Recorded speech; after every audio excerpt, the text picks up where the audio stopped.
আসসালামু আলাইকুম। আপনারা দেখছেন i1 টিভি, সঙ্গে আছে আমি রাজিয়া সুলতানা। শুরুতে জানিয়ে দিচ্ছি সংবাদ শিরোনাম।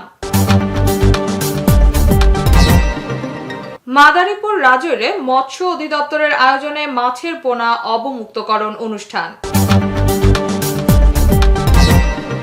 ফ্রান্সের রাজধানী প্যারিসের ঐতিহাসিক রিপাবলিক চত্বরে উৎসবমুখর পরিবেশে উদযাপিত হল স্বরলিপি সাংস্কৃতিক শিল্পী গোষ্ঠীর প্যারিস ফ্রান্সের 18তম বৈশাখী মেলা। সিরাজগঞ্জের রায়গঞ্জে কোরবানির মাংস চুরির বিষয়ে প্রকাশিত সংবাদের প্রতিবাদে সংবাদ সম্মেলন অনুষ্ঠিত হয়েছে। মেহেরপুরে 3 দিন ব্যাপী ফল মেলার উদ্বোধন